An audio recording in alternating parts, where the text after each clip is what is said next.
Hoy nos vamos a meter de lleno en un capítulo fascinante de un texto muy antiguo, el capítulo 8 de Segundo de los Reyes. Y digo fascinante porque en muy pocos versículos vamos a ver cómo se entrelazan un milagro, un asesinato político y, nada menos, que el destino de dos reinos.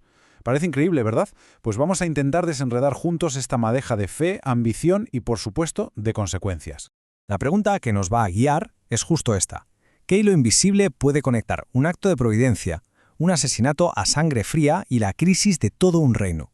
Pues como vamos a ver, este capítulo nos demuestra que no son hechos aislados, sino que son piezas de un puzzle mucho más grande y complejo. Empezamos con el primer acto de nuestra historia. Un relato de supervivencia y fe en mitad de una crisis tremenda. Y aquí es donde nos encontramos con algo que a primera vista parece una simple coincidencia, pero que el texto interpreta como un claro acto de algo más. Todo arranca con una advertencia muy seria. El profeta Eliseo se acerca a una mujer a la que ya había ayudado antes y le dice que se prepare porque viene una hambruna terrible que va a durar 7 años. 7. Ella, sin pensárselo 2 veces, hace caso. Es un acto de fe enorme que la lleva a dejarlo todo y a exiliarse con su familia durante todo ese tiempo. Pasan los 7 años, la mujer vuelve a casa y se encuentra con el peor panorama posible. Lo ha perdido todo. Su casa, sus tierras, ya no son suyas. En una situación así, desesperada, toma una decisión de lo más valiente. Se va a plantar delante del rey para exigir que le devuelvan lo que es suyo. Y aquí es donde la historia da un giro que es que parece de película.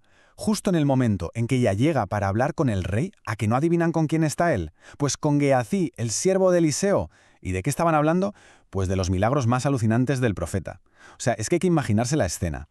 Gehazi está contándole al rey la historia de cómo Eliseo le devolvió la vida a un niño. Y justo en ese instante, entra por la puerta la madre de ese niño. La sincronía es tan perfecta que, claro, desafía toda lógica. El mensaje aquí, según la fuente, no es que tuviera suerte. Para nada. Se interpreta como una coordinación divina. No es una simple coincidencia. La audiencia de la mujer, su sacrificio de irse al exilio, se ve recompensada con esta sincronización perfecta. Y gracias a eso, el rey no solo la escucha, sino que ordena que le devuelvan todo, incluso los beneficios que sus tierras habían generado mientras ella no estaba. Y ahora cambiamos de tercio por completo. Dejamos atrás el milagro y la providencia y nos metemos de lleno en un encuentro oscuro, tenso, un thriller de intriga política y psicológica. Nos vamos a Damasco.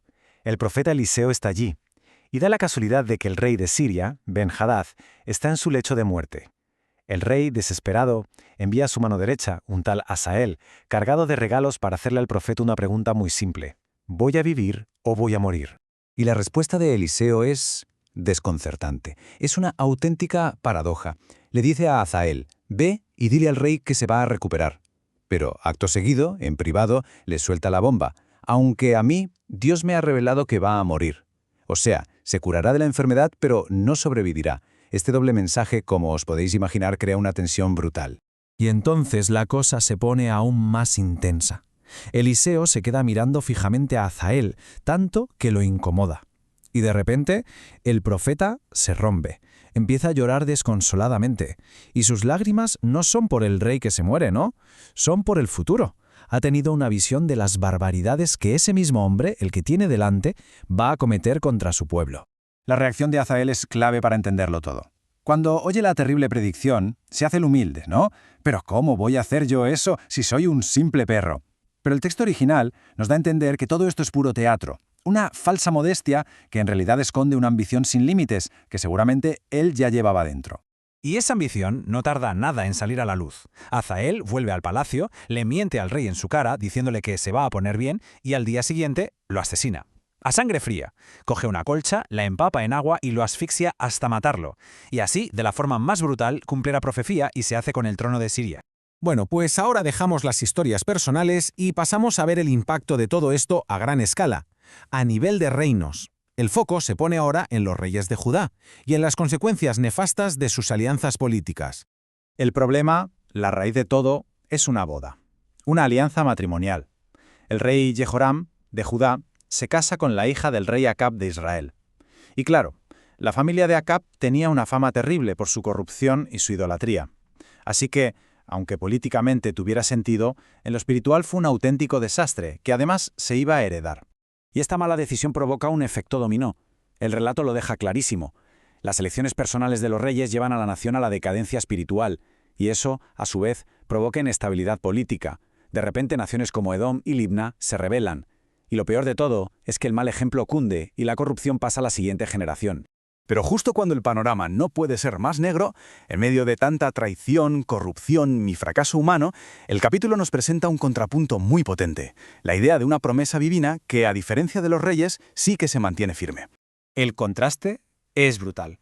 Por un lado, tenemos el fracaso absoluto de los reyes humanos, que están llevando a su nación a la ruina.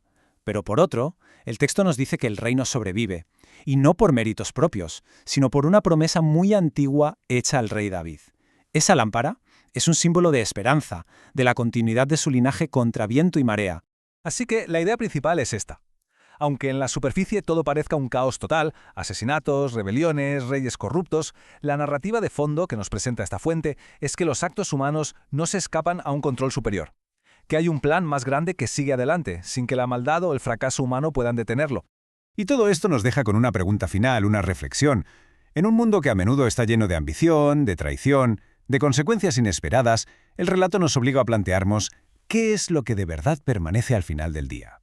¿Las acciones de la gente o las promesas que van más allá de todo eso? Ahí lo dejamos. Gracias por habernos acompañado